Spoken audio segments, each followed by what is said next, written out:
Olá, meu amigo, olá, minha amiga. É um grande prazer tê-lo conosco novamente no programa Visão e Ação 3.0, recebendo hoje o coordenador de Tecnologia de Informação e professor da Estácio, coordenador do curso de Administração, José Loyola Bechara, que vai falar conosco sobre a implementação da internet em Nova Friburgo. Não sei se vocês sabiam, mas houve uma época que a internet não existia.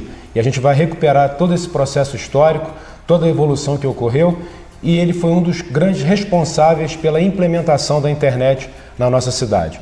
Loyola, obrigado aí pela sua presença, pela sua participação. E eu gostaria inicialmente que você falasse um pouquinho da sua trajetória profissional, da sua formação acadêmica, o que levou você a atuar exatamente na área de tecnologia de informação. Bom, contar minha história assim, é um pouco engraçada, porque eu, como todo friburguense assim, da minha época, eu acabei, porque aqui tinham poucos cursos de graduação, eu acabei tendo que ir para o Rio de Janeiro para poder fazer engenharia inicialmente, né? E eu comecei lá, eu conheci outras pessoas e uma pessoa que eu conheci lá, que era da minha turma, ele era programador, ele se dizia programador e eu não sabia exatamente o que era essa coisa de programação. Mas aquilo ficou martelando na minha cabeça até que em um determinado momento assim, eu comecei a ver um filme que uma pessoa começou a mexer bastante com computador e tal. Na época isso não era uma coisa muito comum. Eu falei assim, é isso aí que eu quero fazer. E acabei que eu procurei um curso na PUC, um curso de programação, que era um curso bastante reconhecido, né? E acabei indo lá fazer esse curso. E acabou que antes de eu terminar, eu perdi assim, o gosto, o interesse pela engenharia, né? É até um pouco de frustração minha, porque eu gostaria de ter concluído o curso, mas eu acabei que eu me voltei completamente para essa área de informática, né? E acabei, antes de concluir o curso, eu acabei sendo contratado pela Fundação Getúlio Vargas, no Rio de Janeiro. Então você atuou inicialmente na própria FGV? Isso. Na sede ali em Botafogo? Isso, na praia de Botafogo. E você fazia o que na FGV? Lá eu era assim, bastante diferente do que é hoje. Lá eu era programador de computadores grande porte, né? Hoje em dia a gente só vê assim, filmes antigos e tal, aqueles computadores imensos que chamado mainframes? O mainframe da IBM na época. Então você começou naquela época? Com linguagem COBOL. Já tinha internet naquela época, Léo?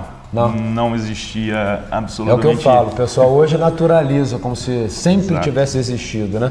Mas houve uma grande evolução ao longo desses últimos tempos, e às vezes eu falo com os nossos alunos que o primeiro ponto de internet aqui em Nova Friburgo se deu na própria UERJ. Mas antes disso houve uma tal de BBS aí que algumas pessoas só conseguem lembrar do que se trata quando eu repito aquele sonzinho esquisito da ligação telefônica, né? Fala um pouquinho sobre isso também pra gente. Bom, assim, eu voltei para Friburgo em 1995 e eu passei num concurso para trabalhar na UERJ, né? Mas assim, eu me interessei porque eu comecei a ouvir falar dessa coisa chamada BBS. Um amigo meu de Niterói começou a falar que ele usava muito, inclusive para pesquisa, para troca de informações e tal. E eu acabei assim, me interessando, estudando bastante. Tenho que explicar um pouquinho o que seria uma BBS, né? BBS é como se fosse uma miniatura de internet, né? O que a gente faz numa internet? A gente baixa arquivos, programas antivírus, a gente bate papo, né, com outras pessoas também na internet, né? E o BBS é como se fosse uma miniatura da internet, né? As pessoas que se conectam no BBS, elas conversam entre si em quem está conectado naquele BBS. Então, no meu BBS, assim, eu tinha duas linhas telefônicas, né? Então, uma pessoa que se conectasse por uma linha telefônica batia papo com a outra pessoa que se conectasse na outra linha telefônica. Então, assim, era uma coisa assim bastante dinâmica, bastante animada, né? Não dá para comparar só duas pessoas. Não dá para comparar com o que é. Mas foi um embrião, né? Inclusive, até assim, eu estava em São Paulo, acompanhando minha esposa numa feira de odontologia, que ela estava lá, abri o jornal e vi um anúncio de vendendo software de BBS. Peguei o carro, fui lá, comprei o software e trouxe para Friburgo, instalei no meu computador, né? E comecei vamos dizer assim, a difundir um pouco a ideia. Muitas pessoas compraram o modem, né, que era o principal equipamento assim, para poder ter acesso à internet, por causa do meu BBS. né? E começaram a aprender a usar, a enviar mensagem, a receber mensagem e tal. E um tempo depois surgiu o NetFlash, né? Que foi o primeiro provedor, vamos dizer assim, completo da cidade, né? O meu BBS ele disponibilizava só e-mail para a internet. Ele não era assim, vamos dizer assim, um acesso, o www que hoje a gente, né? Que é o principal uso hoje, né? Na época o meu BBS não tinha como oferecer, né? Era um serviço que o BBS não fornecia, né? Então vamos dizer assim, eu treinei usuários, né, para depois eles entrarem no NetFlash e daí seguirem. De certa forma você foi completo, um dos precursores, um dos iniciadores, dos incentivadores aí. Sim, eu diria assim que foi a primeira forma de acesso a e-mail na internet, né? O correio eletrônico, né? Eu diria que foi através do BBS. Fazendo uma comparação, galera de Friburgo lembra, né, que quando a gente ia para Rio das Ostras, para conseguir falar por telefone com alguém de Friburgo, você tinha que se dirigir à praça, até Lerge na época, ficar na fila, levava tempos até você chegar no aparelho telefônico e até completar a ligação, ó. Então, por mais que nós tenhamos reivindicações, reclamações, né, e é sempre importante que você evolua, mas houve um processo evolutivo gigantesco, muito significativo, e isso ao longo dos últimos 20, 25 anos. E daqui para frente, né, como que a gente imagina, principalmente a área de tecnologia de informação, de internet, de telecomunicações, o que está vindo por aí, né? Eu vejo assim que está ampliando muito o uso do hoje em dia chamado internet das coisas, né? A internet das coisas nada mais é do que você ter acesso à internet, os equipamentos ao seu redor, eles acessarem a internet, né? Hoje, por exemplo, o meu relógio, ele acessa via meu celular, ele acessa a internet. Ele é conectado, né? A gente chama de smartwatch, né? Ele é conectado ao meu celular, né? Ele sincroniza com o meu celular e quando alguém me envia alguma mensagem, aparece na tela do meu relógio. E cada vez mais os dispositivos ao seu redor estão se conectando, né? Então eu vejo isso ampliando assim de uma forma assim absurda. Inclusive carros, eles estão sendo ligados via internet, né? Para diversas coisas, trocar informações e tal. Então eu vejo assim essa área, e outra área também que eu vejo assim ampliando muito é a parte de realidade virtual, realidade aumentada. Isso daí tá ganhando muita força, né? Inicialmente na área de games, né? De jogos, né? Tem a Samsung, que existe aquele óculos, né? O próprio Google oferece alguma coisa assim e tal, que te dá uma sensação de realidade bastante alta, né? E isso vai começar a migrar de games para outras aplicações, vamos dizer assim, mais sérias, né? E à medida em que a tecnologia se expande, o custo diminui, né? Então se torna mais acessível também, né? Antigamente, né, o custo de você, por exemplo, montar um provedor internet e tal, era um custo altíssimo, né? O link de internet, para você contratar um link de internet, era uma coisa assim muito cara, né? Hoje em dia, assim, o custo baixou demais, então hoje em dia qualquer pessoa tem acesso de alguma forma, né? Ainda mais que está, justamente por ter barateado, né? Tem ampliado muito pontos de acesso gratuitos, né? Então assim, está realmente universalizando o acesso à internet, né? E principalmente através justamente dos dispositivos móveis, né? Que hoje em dia muita gente não tem condição de ter um computador, mas a pessoa tem um celular. Ontem mesmo foi um aluno na minha sala falando que ele não tinha um computador para poder acessar, estudar algumas coisas que ele precisaria, mas ele acessava tudo via celular, né? Então, cada vez, assim, inclusive a venda no mundo, né, de computador está caindo e está aumentando, em contrapartida, está aumentando o acesso à internet via dispositivos móveis, né? Houve uma popularização muito grande, basta a gente fazer um comparativo. A população brasileira ultrapassou um pouco mais de 200 milhões de habitantes e nós já temos mais de 300 milhões de linhas, principalmente de celulares, habilitadas no país, né? O que populariza, dissemina como nunca antes na história do país o acesso à tecnologia a partir desses dispositivos, né? Muito bacana. Vamos fazer aqui um primeiro intervalo, Loyola. Logo depois do intervalo a gente retoma aqui retomando um pouco as origens, vamos falar da sua experiência na Brasil Vision, né, que foi uma empresa também precursora da internet no nosso município. Então, vamos agora para o intervalo, já retornamos com o programa Visão e Ação 3.0. No mês do aniversário de 5 anos do Rio Cap, quem ganha o presente é você. Mais de 650 mil reais para transformar o sonho do nosso povão em realidade. Para comemorar no próximo domingo, tem o Nissan Kicks no 4º prêmio. E mais, no primeiro, segundo e terceiro prêmio tem Moto CG Fan 125, além dos 20 giros da sorte. E essa semana tem a simples chance por 7 e dupla por R$10. Rio Cap, só ganha quem compra. Contribua com a Cruz Vermelha e concorra a prêmios. Você já sabe que a Betalarm é a número 1 em locação. Mas você sabe por que contratar os serviços de locação é mais vantajoso do que comprar um sistema de segurança eletrônica? Alugando o sistema de segurança, você tem instalação e assistência técnica gratuita. Você possui garantia de 3 anos. Atualização dos equipamentos. Equipe técnica com atendimento imediato. Agora você já sabe porque a Betalarm lhe oferece os melhores planos de locação. Venha para a nova Betalarm e conheça os nossos planos. Betalarm Segurança Eletrônica.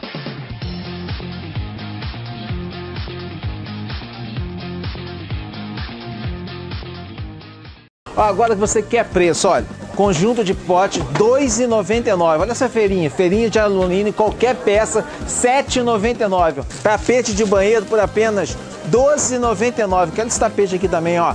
Tapete de algodão, tá? Qualidade, hein? R$ 5,99. Agora, tapete de box por apenas R$ 5,99. Ó, você quer squeeze de alumínio por apenas R$ 9,99. Balança digital, é só aqui no Bazar Opção, R$ 19,99.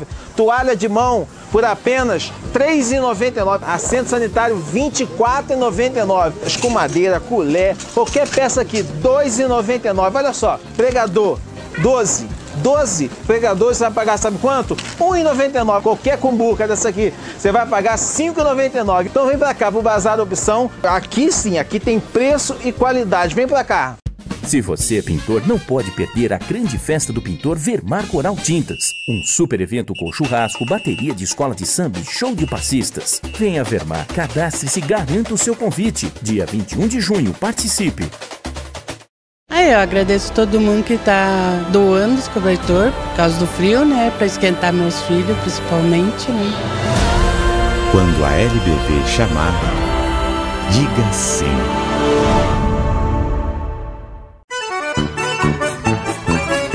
Faz frio no céu estrelado e o mês é de São João. Precisa pular a fogueira? Cuidado, é bom enxergar. Acerte o grau dos seus óculos nas óticas do amigo Serjão. Pula fogueira e faz prosa, dança forró e quadrilha. Pra ver a festa todinha, recomendo a Vista Preciosa. Óticas Vista Preciosa, as óticas do Serjão.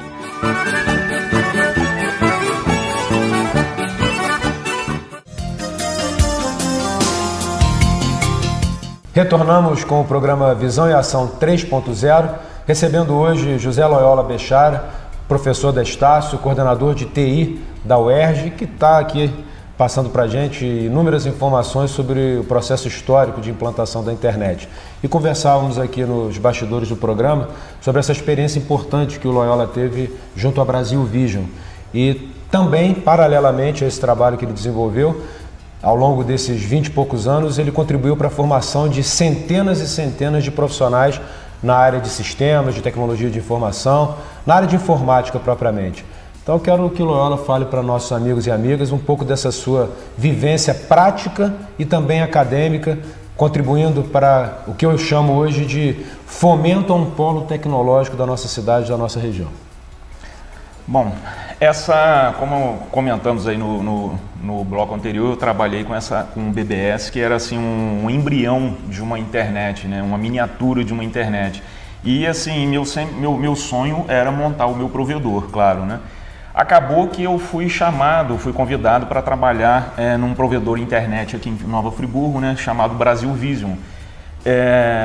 que quando eu comecei a trabalhar, ele já era assim, como se fosse mais ou menos uma franquia, a ideia é mais ou menos uma franquia do Universo Online. Então era um grande provedor aqui na cidade, praticamente todo mundo da cidade, uma grande parte da população usava o provedor. E foi um momento assim de grande aprendizado, porque eu estava vivenciando ali o dia a dia de um provedor, provedor de internet assim, de um bom porte, né?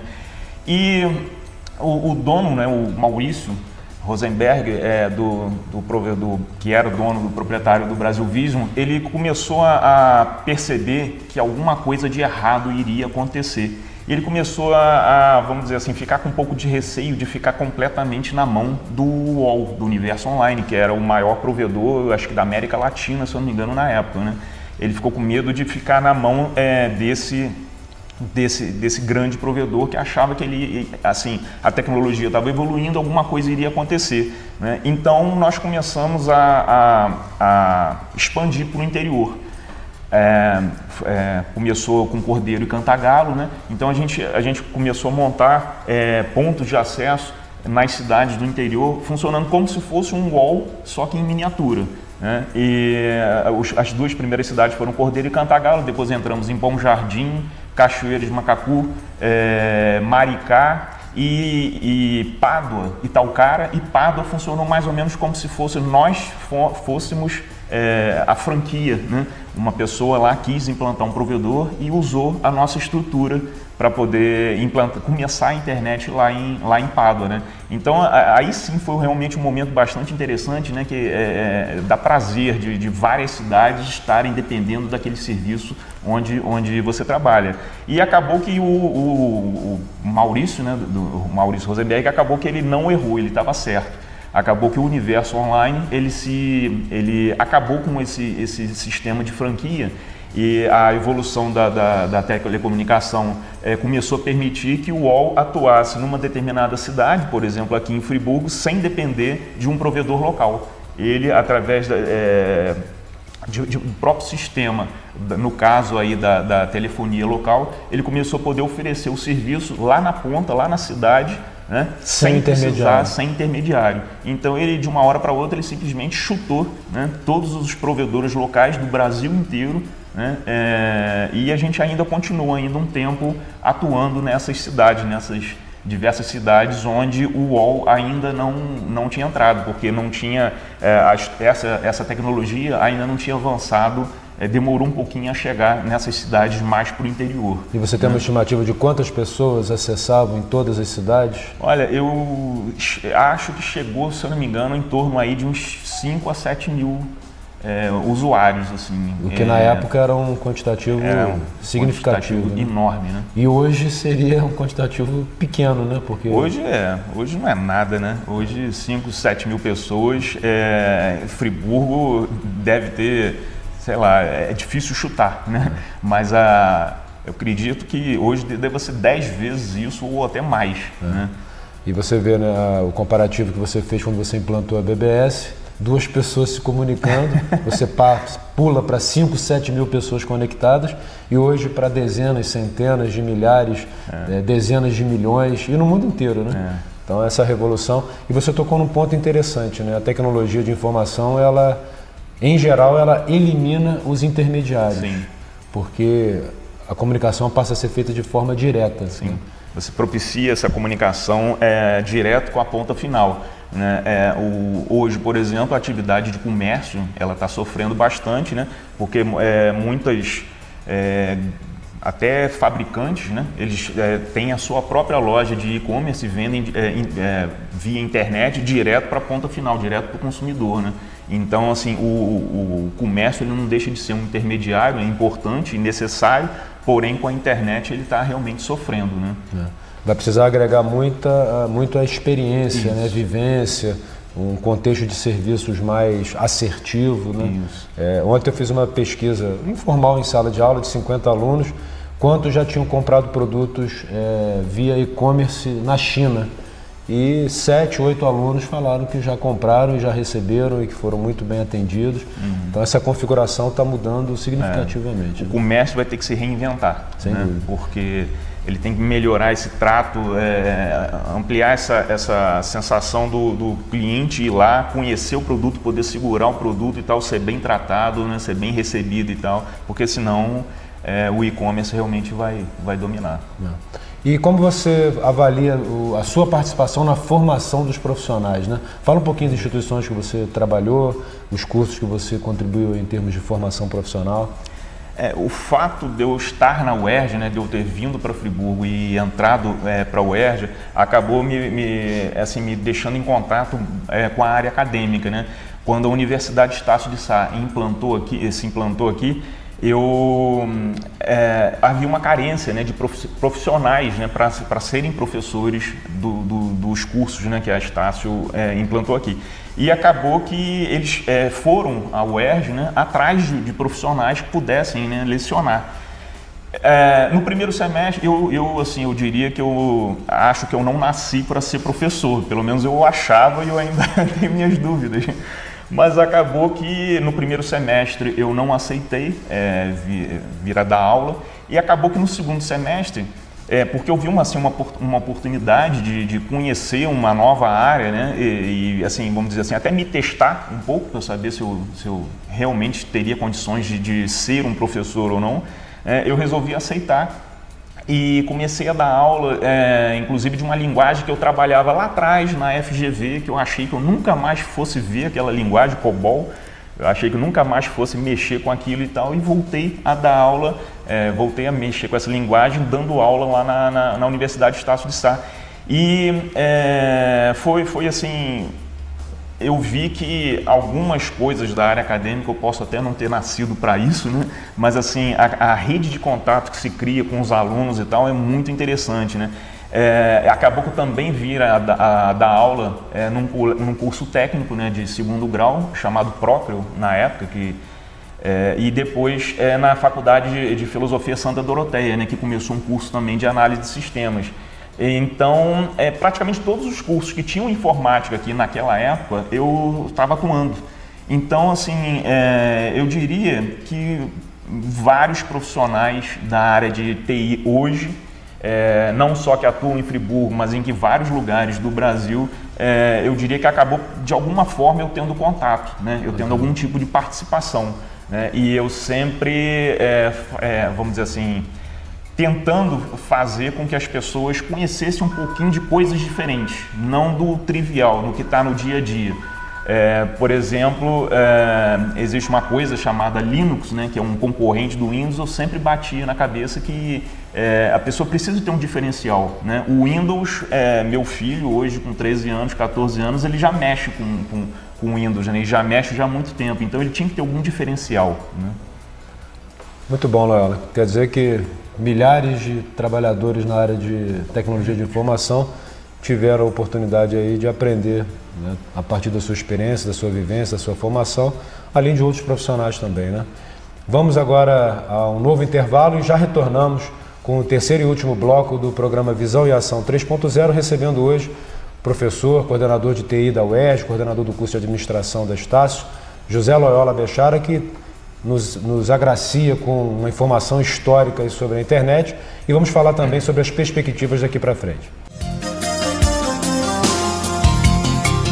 Somente um lugar pode lhe oferecer o melhor almoço self-service, bem no centro da cidade, com um delicioso churrasco e toda a riqueza da culinária japonesa. Churrasquinho gourmet. E à noite, você ainda pode desfrutar de um delicioso rodízio de churrasco com comida japonesa liberada por apenas R$ 44,90 por pessoa, além do chopp Brahma na caneca 0 grau, pertinho de você, no Vilisal Center, em frente à Praça Dermeval Barbosa Moreira. Churrasquinho gourmet, restaurante e churrascaria. Sabe por que o Friburgo Shopping é um lugar especial? Porque aqui você encontra uma variedade de lojas que encanta todo mundo e o estacionamento com o melhor preço da cidade. Porque aqui temos uma maravilhosa variedade de fast food para quem gosta de comer bem. Restaurantes, cafeteria, pizzaria com todo o conforto e segurança que você merece. Porque aqui você encontra moda, cultura, lazer, decoração e muito mais. Friburgo Shopping. As melhores lojas, as melhores melhores marcas. Um ensino de qualidade é construído diariamente e de forma constante. E há 25 anos, o Centro Educacional Crescer oferece uma estrutura completa para o desenvolvimento dos alunos, através de um ensino personalizado para um melhor aproveitamento. O Centro Educacional Crescer está localizado bem pertinho de você, no bairro das Brownies, em uma área ampla e com muito verde. Centro Educacional Crescer. Aprendizado que marca a vida. Matrículas abertas, do maternal ao 9º ano. Rua Euclides da Cunha, número 20, Brownies, 2523-3172. O que é urgente para você? Para muitas famílias, a prioridade é ter o que comer. Que eu não estou comendo quase, eu como bem pouco. Fico muito feliz, né, que nós recebemos essa cesta e vamos se alimentar com ela. Quando a LBV chamar, diga sim.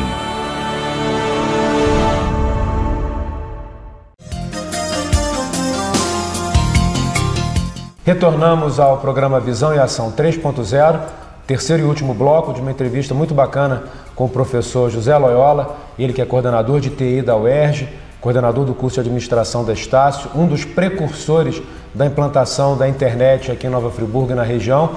E eu tenho certeza que, da mesma forma como em outros programas, nós temos trazido informações de qualidade que contribuem para uma reflexão da Nova Friburgo que nós temos e aquela que nós desejamos que se desenvolva cada vez mais.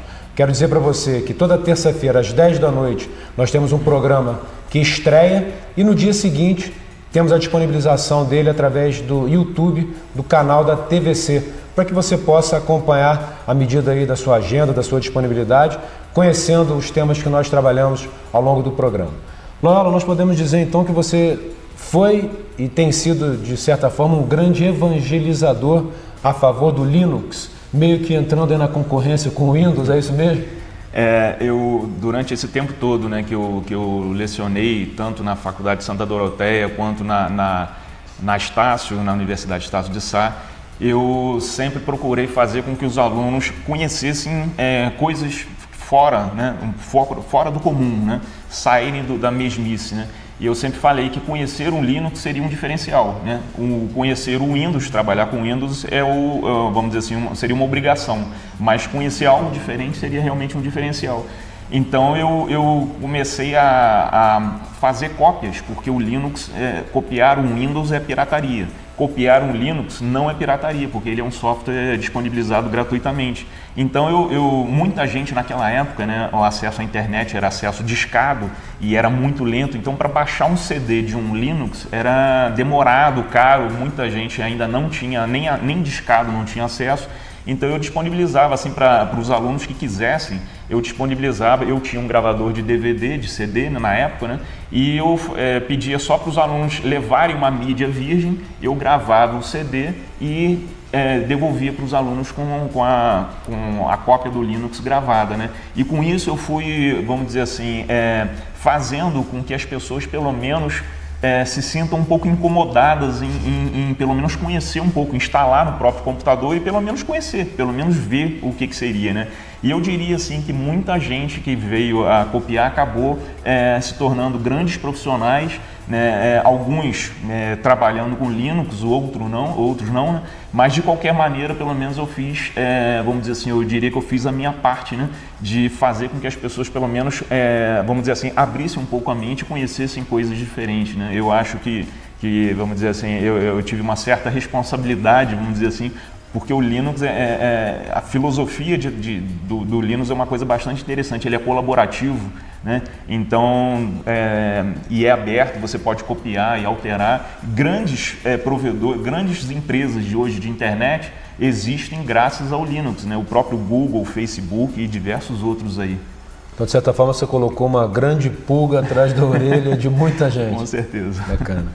Loyola, você também teve uma experiência interessante, aí a gente fala sobre a aplicação da tecnologia de informação na própria gestão pública, né? Em 2010 você foi responsável pela implantação do sistema de pré-matrícula online. Fala um pouquinho, né, para a nossa população sobre esse trabalho, sobre esse sistema, né, as suas vantagens, suas dificuldades, enfim, um pouco de como funcionou esse trabalho.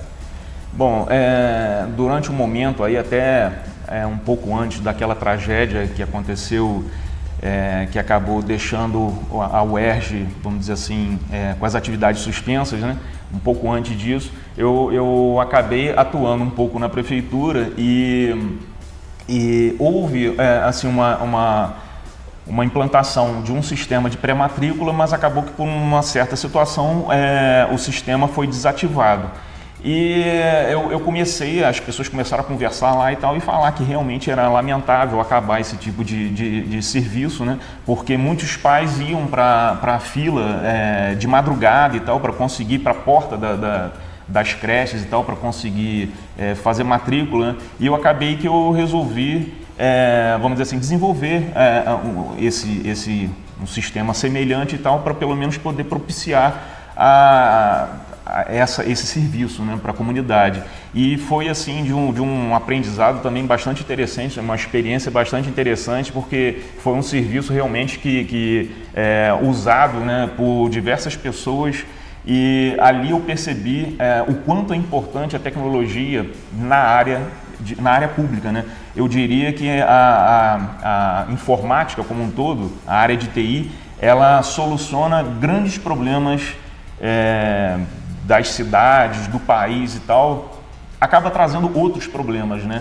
Como o problema de emprego, né? Porque às vezes acontece, né? Como a gente comentou já no outro bloco sobre o comércio. Mas ele também traz bastante soluções, né? Porque acaba que você proporcionando alguns serviços, você consegue fazer com que tire poder, vamos dizer assim, de alguns políticos e tal, de barganhar, por exemplo, fila, vaga em escola, vaga em atendimento no hospital. E esse tipo de serviço, quando a coisa é informatizada, você pode rastrear, você pode ver se o atendimento está sempre, se tem alguém furando fila e tal. Então você vai tirando poderes, né, de determinadas pessoas públicas e tal, e você consegue deixar uma coisa mais legítima, né? Então eu acho que a área de TI ela pode contribuir muito para a gestão pública. E é uma pena, eu vejo isso no Brasil como um todo, né? A falta de atenção devida à área de tecnologia, né? Eu acho que deveria ser uma secretaria muito mais atuante, né? Não estou falando só municipal, mas estadual e federal também. Eu acho que muito dinheiro seria economizado, muita corrupção seria evitada se houvesse realmente uma ampliação dos serviços dos serviços na internet, né, para o público em geral. Sem dúvida nenhuma. Loyola, você tem sido um grande incentivador também de Nova Friburgo como polo tecnológico. Não só através da sua atuação na formação profissional, mas também nos diversos fóruns que você participa, né, nas iniciativas que você desenvolve. Eu também, né, me coloco nessa mesma posição porque eu entendo que em tempos de evolução tecnológica, de mudança econômica, cidades e regiões devem buscar cada vez mais novas vocações, né? Então nós temos esse sonho que Nova Friburgo se concretize, se forme, se fortaleça como polo tecnológico. O que falta para que isso efetivamente ocorra, né, no seu ponto de vista?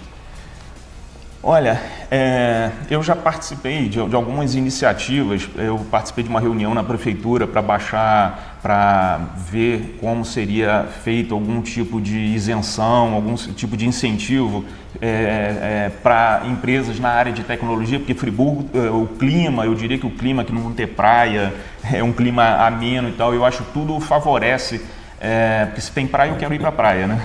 Mas tudo favorece as empresas de TI, né? Então eu já fui, por exemplo, eu tentei trazer uma empresa de Talcara, uma empresa que desenvolve software para Friburgo e tal, porque aqui a gente teria mão de obra assim, mais fácil do que em Italcara, e acabou que a empresa se instalou aqui, ficou um tempo e acabou voltando, porque acaba que eu fui percebendo que realmente não há, apesar de terem algumas faculdades aqui, não há realmente uma oferta grande de mão de obra. E assim, já tiveram algumas isenções de impostos, mas eu diria que o imposto numa empresa de TI, ela não é uma coisa que pese tanto. Eu diria que o principal mesmo, na tecnologia, na empresa de tecnologia de modo geral, é realmente cérebros. Então eu acho que nós teremos aqui um polo tecnológico quando nós tivermos mais faculdades, mais cursos nessa área. Infelizmente, um curso até da Universidade Estácio de Sá acabou encerrando, né? Há uma tentativa de retorno, mas a procura está baixa, né? Então, acho que precisaria ter um trabalho realmente de incentivo desde a base, e foi até uma iniciativa que eu também já tentei e tiveram alguns frutos, né, de colocar o ensino de programação para a criança, porque a criança tendo algum tipo de contato com essa área de programação desde criança, aquilo não vai se tornando um mito, um bicho de 7 cabeças quando a criança se torna um jovem, né? Ele já vai ter desenvolvido algumas aptidões e tal, que vai facilitar o aprendizado de programação e com certeza vai acabar tomando gosto pela área, e não que todo mundo venha a ser programador, mas pelo menos vai aumentar bastante. E é uma área que só cresce. Há uma carência de profissional de TI no mundo inteiro. Isso não é nem exclusividade daqui, mas o mundo inteiro precisa de profissionais na área de TI, porque é um mercado que só cresce, né? E infelizmente a gente aqui em Friburgo só virá se tornar um polo se realmente a gente começar a incentivar desde a base, né, e criando mais cursos nessa área. Muito interessante. Eu tenho certeza que a gente tem aí muito trabalho pela frente. Com certeza. Quero agradecer a você, Loyola, pela disponibilidade de estar conosco aqui no programa Visão em Ação 3.0. Falamos 60%, 70% dos temas que nós gostaríamos de abordar. Já fica aqui o convite para numa nova oportunidade você estar conosco novamente. E quero agradecer a você, meu amigo, minha amiga, pela oportunidade de chegar à sua casa, de chegar ao seu canal de televisão, na TVC, Canal 6, sempre através desse contato em que a gente fala sobre temas que têm total aderência àquilo que Nova Friburgo desenvolve hoje e as suas perspectivas, exatamente na intenção de contribuir para uma reflexão sobre aquilo que nós precisamos para desenvolver Nova Friburgo cada vez mais rumo aos seus 200 anos. Quero mandar um abraço a você, aos seus familiares, agradecendo mais uma vez aqui ao Loyola, agradecer também ao nosso amigo Mendonça, que está sempre aqui conosco, a todos da TVC, e desejar uma excelente semana e até a próxima. Um grande abraço.